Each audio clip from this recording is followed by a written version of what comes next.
So I just purchased an LG dishwasher today, the new QuadWash, and in today's video we're going to do the install. So I've got it behind me, I just installed it. If you're curious what's involved in today's video, I'm going to show you everything that's involved for you to do it at home yourself with basic hand tools. And at the end, we're going to start it up and you can listen to how whisper quiet it is. Okay, before we get started, we're gonna have to go ahead and remove the old machine. And what's nice about removing the old machine is it has all the water lines and all the hardware and all the plumbing and everything we need. So we've got all of our drain lines. So we get the power line, the drain line, and then the water input line disconnected. Pretty simple.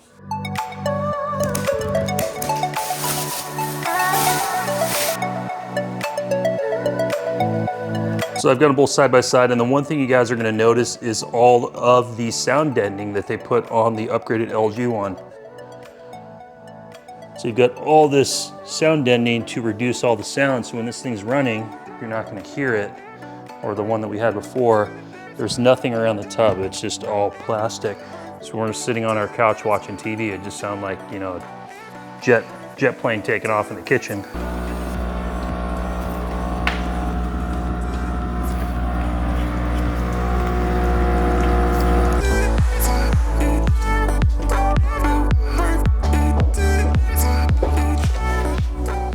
To just tip this on its face real quick. You guys can see the electrical is going to run basically from the back all the way to the front here underneath, and then your water line can also be accessed from the front. It's right here. So we'll slip this into position and do our plumbing. I'll have links in the description if you're installing this brand new out of the box and don't have a pre-existing machine. I'll put a link for everything as far as tools and all the hardware and accessories you need to install it yourself.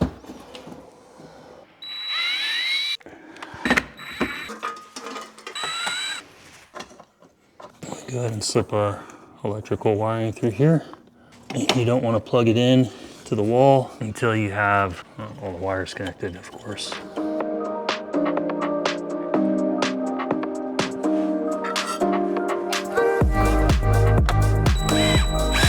We're gonna grab our water line and get that connected.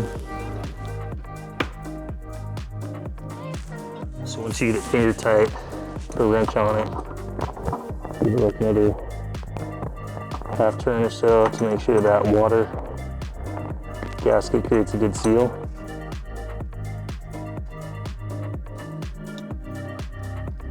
Okay, we can go ahead and plug our electrical plug in. And last thing we got is our plumbing, which goes right over on this side. Same thing, once you get this finger tight, put about another half turn on it, maybe a full turn. You'll kind of feel it when it gets to the point it's snug, and you can tell that that rubber gasket has a good seal. So now that that's nice and tight, we're going to slowly turn on the water pressure and just inspect for any leaks.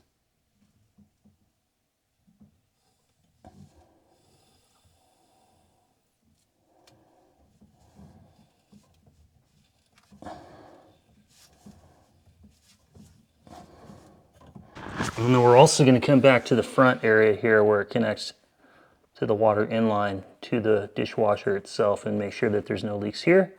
Now that we can tell that there's no leaks, we can go ahead and slide this into position, secure it, and that will complete today's install. I want to show you guys this too. So as far as the plumbing, I brought it up, went up around the sink, so it's kind of up and out of the way.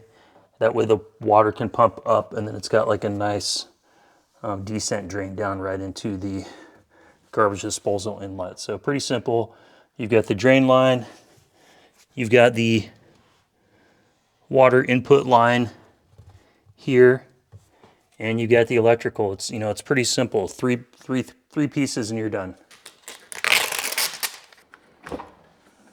So to secure this to the cabinet, you got these little clips right here that you got to pull out.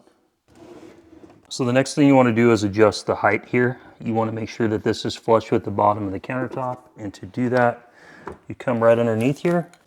So I'm adjusting the feet here by just using a wrench and just going underneath and just giving it a twist to raise the height to the countertop. So we've got two types of brackets. You've got these brackets that come in the box that look like this, and they would connect to the top like that if you had a wood cabinet you can screw into. We have granite, so we're not going to use those. We're just going to basically be going directly through these holes into the side, and then a set screw will go right into the wood. And then now that we've got our height adjusted, you can see we're pretty much right here flush with the top of the cabinet now.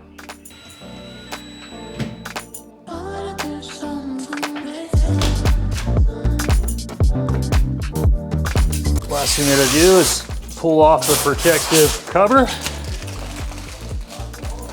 and put our under tray back on.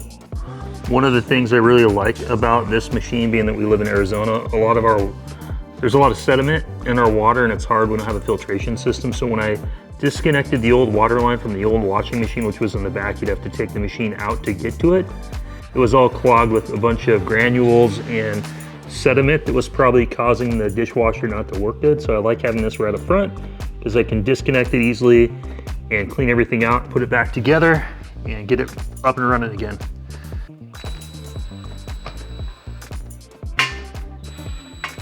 There we go, all connected, good to go. Let's get a quick peek at it. Super nice on the inside.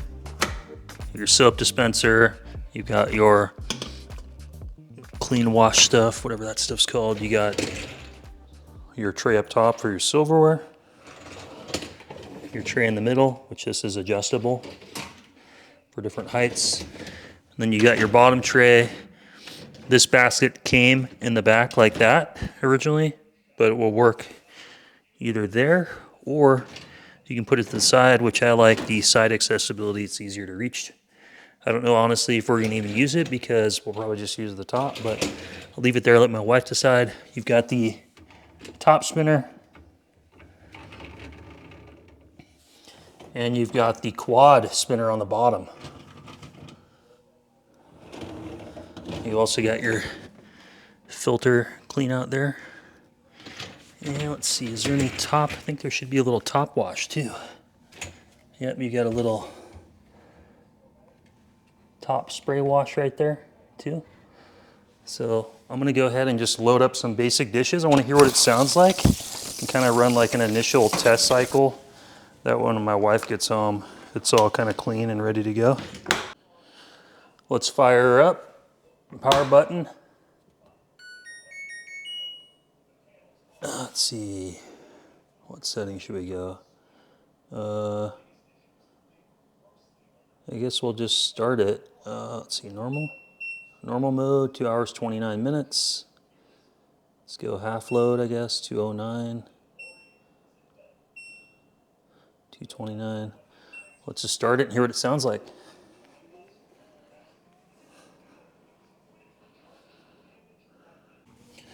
I really like the look of this. It looks very nice. I like the handles underneath. It's all touch button sensitive, stainless steel. It's kind of got the matte finish. I think it should hide the fingerprints pretty well. But yeah, looks good.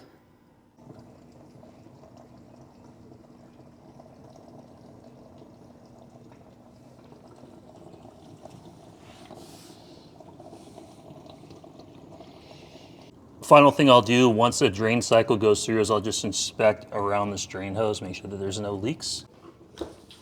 One thing I do like with it is the sounds it makes. They are similar, or they're actually the exact same as the LG product line. We have the washer and dryer in our laundry room, and they make the same exact sounds as the dishwasher, so I kind of like that. Well guys, I couldn't be happier. I've got the satisfaction that I got the install done myself. My wife has been complaining about our old dishwasher not working very well and that it's super loud. So I'm happy while she is away at work today, I was able to take a trip to Lowe's, get the install done myself, and have a little bit of pride in my house that, you know, I did the install, I know it's done right. And yeah, couldn't be happier. It sounds great. Let me know if you guys want to get a second video. I can do a full review. I can load this thing up and test it with dirty dishes, stack it, you know, top, bottom, silverware on the top tray, side tray, kind of stuff it in there, and we can do like a full test if you guys would like to see that. But if you're curious how to do the install today, I hope this video helped, because the install is done. It looks fantastic, super quiet, a nice look to it. That's going to be it for today's video, guys. Thank you so much for watching. Leave me some comments. Let me know what you thought of today's video and what you'd like to see next. Hit the thumbs up, share the channel, and subscribe if you haven't. I'll see you on the next one. Thanks for watching.